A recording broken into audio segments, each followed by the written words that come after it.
Hi, YouTube subscribers. Once again, it's me. Um, Today, I had picked up the boys. This is a weekly thing. We get our haircuts every week. As you could tell, it's been a week for me. Right now, we're just waiting on our appointment to come through.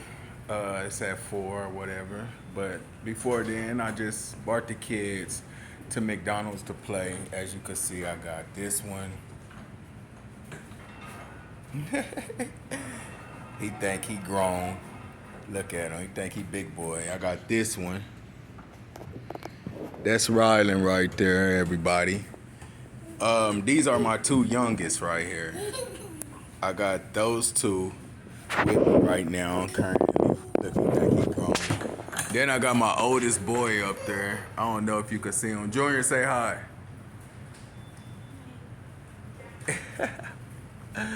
Hey. Hi. Well, I have these three with me right now. What's up, Daddy? What you want, down? Or you want to go up? What? What? Say hi. Do like this. Say what's up. What? Kai. Say hi, Kai. Kai. Look at that. Look. Hey. Say hi. Hey, yeah. That's what's up. And that's my oldest boy right there. So we're about to go get haircuts right now. And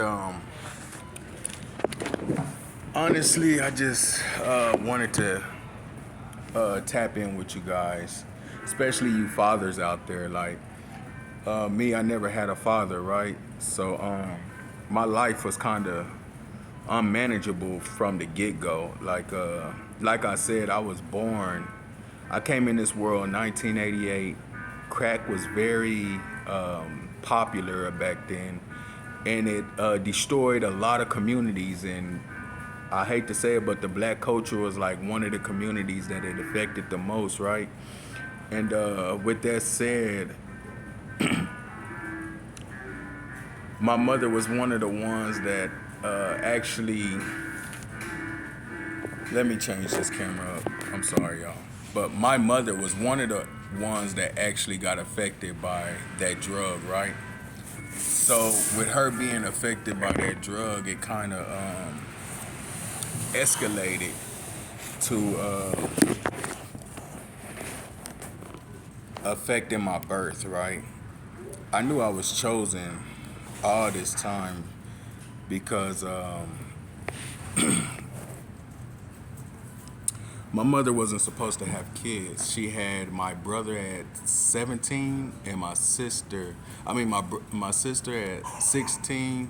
She got pregnant. She had her right before she turned 17, and right after that, she had my brother. And then she didn't have me till she was 36. So she had her first two kids at 16 and 17, right? And when she had me 18 years later, I guess you could say she was so committed into being a different mother than what she raised the first two as, that I became very spoiled, very protected, very overprotected. Like, she didn't let nothing happen to me, just from the experiences that she had as a child, because she was a child having children, right? And anyway, when she had me, there was crack cocaine in my system. So she thought that the doctors was going to take me. So usually they leave the babies in the incubator or whatever, incubator for like 3-4 days. Well, my mother, before she can even heal, her womb could heal, oh yeah, my son scares me. She took me out of the hospital 3 days before I was supposed to leave, right? So my grandfather came and got her. They took me home. Make a long story short, my mother was on drugs all the way up until I was 10 years old. So you can imagine a woman being on drugs and being a booster. A booster is somebody that steals for a living, right? I was spoiled. I didn't know how I got my toys, how I got my clothes, but my mother was a booster. And usually when she says she's going to give me something, she does. And make a long story short, my mother decided to get high one night. I was 10 years old. She decided to get high one night and stay gone overnight. Well, she left me at the house. I didn't know I was by myself till I woke up the next morning. I knew it wasn't coming, but it must have been coming. Like she must be leaving and then getting home before I wake up. But this night she didn't. She didn't get home before I woke up, right? So come on down. So with her not getting home before I woke up, when I woke up, I knew something was wrong. One moment.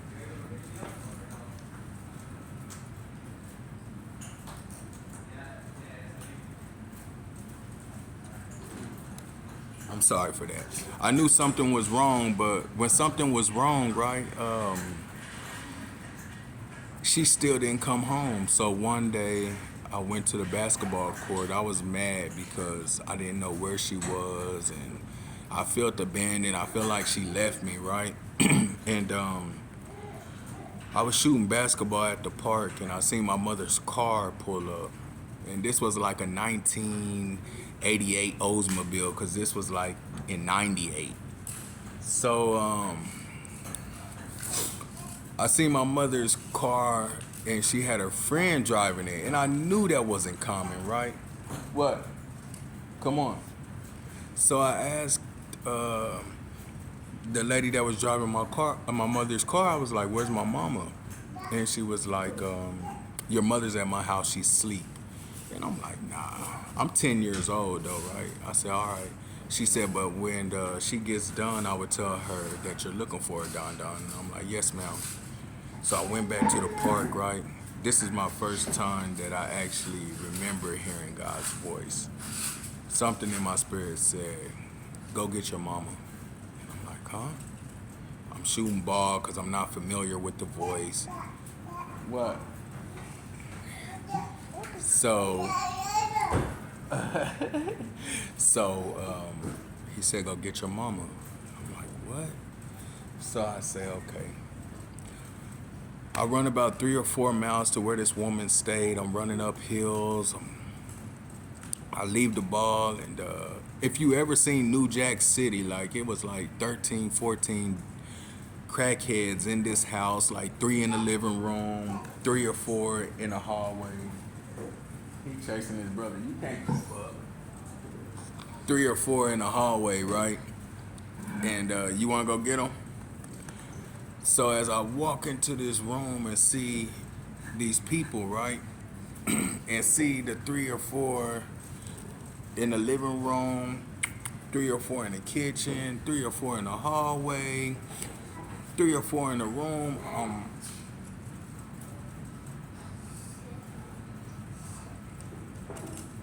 I'm actually kind of scared because some of them got needles, some of them got crack pipes, some of them just nodding.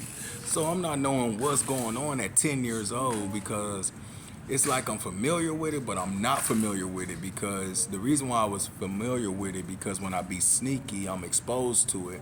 But the reason why I wasn't familiar with it, because I wasn't open to the exposure that I'm witnessing now and at this moment. So I'm a 10-year-old little boy, and I walk in the house, and I'm going through the living room, I'm going through the hallway, I'm going through the kitchen. Everybody's just high, loony out their mind.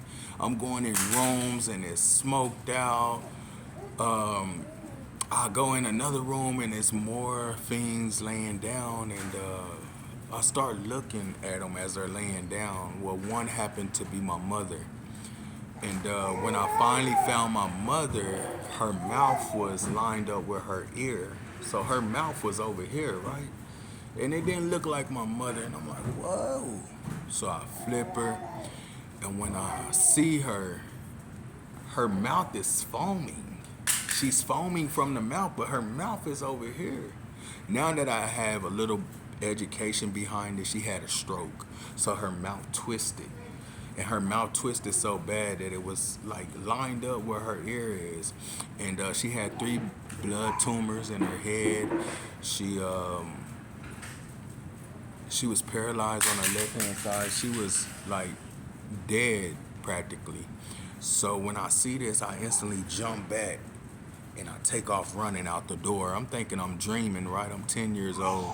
I've been diagnosed with PTSD behind this because I used to have vivid dreams of finding her like this, right? And when I run, we stay in a little town, right? A little town called Atchison, Kansas. When I run, I run to my aunt's house and I just bang on her door and say, Aunt Laura, mama's dead, mama's dead. And she's like, boy, where's your mama at?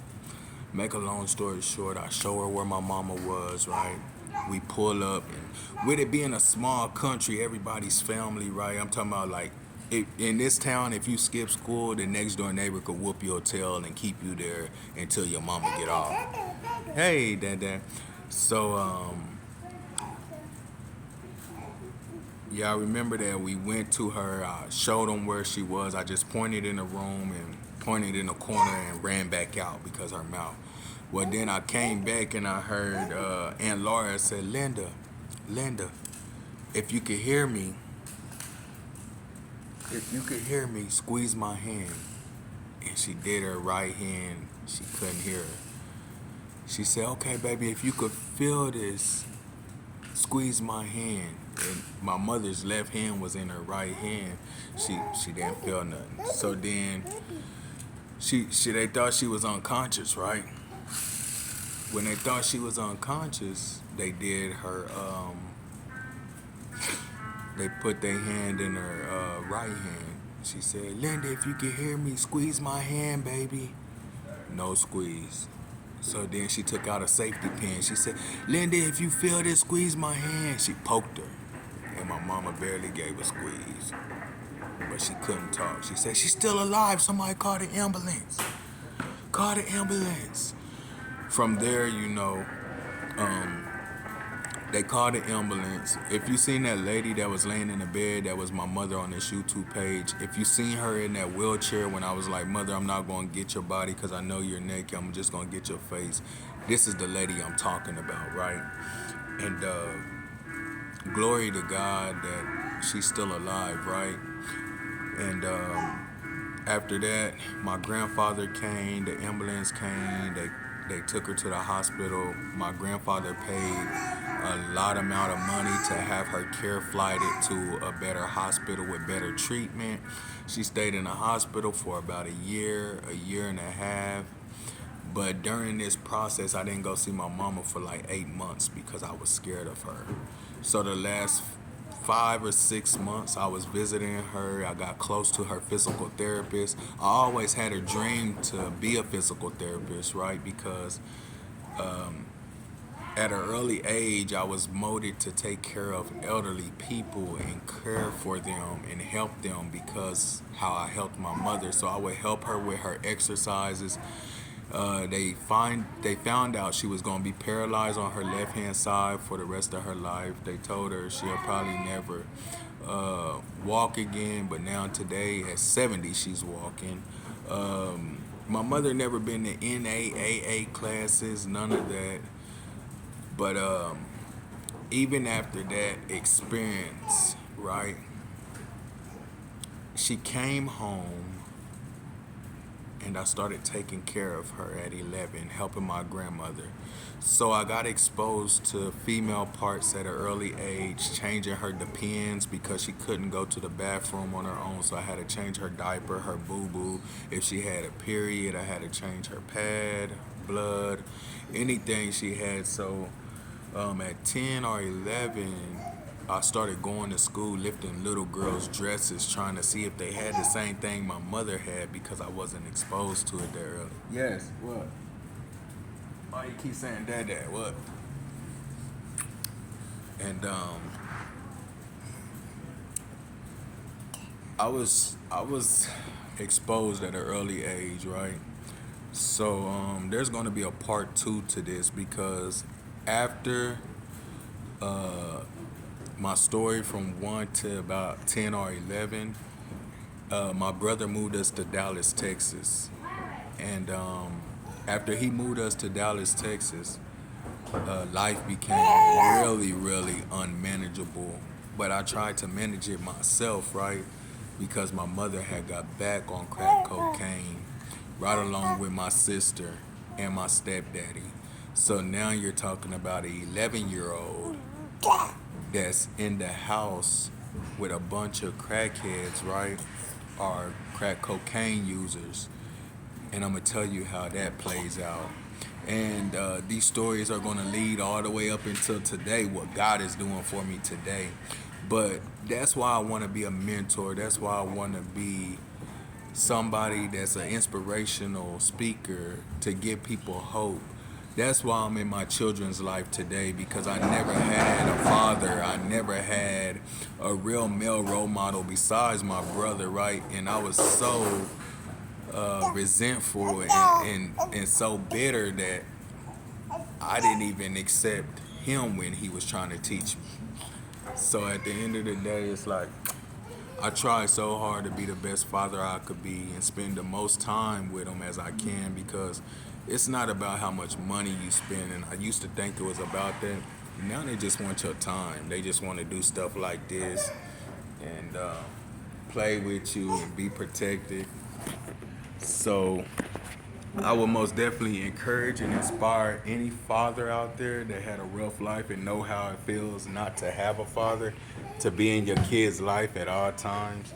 Support them, help them, love them, play with them. Like me, you'll catch me at McDonald's getting on the things with them. Go, come on. They feel much safer. He didn't want to go up there because, go. I'm talking about I'm a big kid because at the age of 11, I never really had a childhood. Go. Now look how encouraged he is just with me right here. At first he stopped. He didn't even want to go up because he was scared. But because Daddy came up here with him, he felt like he could do it. Daddy. Now look at him. What's up, Dada? Now look at him. And look at the daddy too. But this is what life's about. Playing with your children, enjoying good times, and just trying. Words to a good sponsor named Jim Epperson. He says, we try, God does. So all I could do is try and trust God to provide the way. If you want to hear the rest of my story from when we moved to Texas, that's when it gets real interesting. Then stay tuned and we'll be back. Say bye-bye. Say bye-bye. Give me a kiss. Love you. Yay.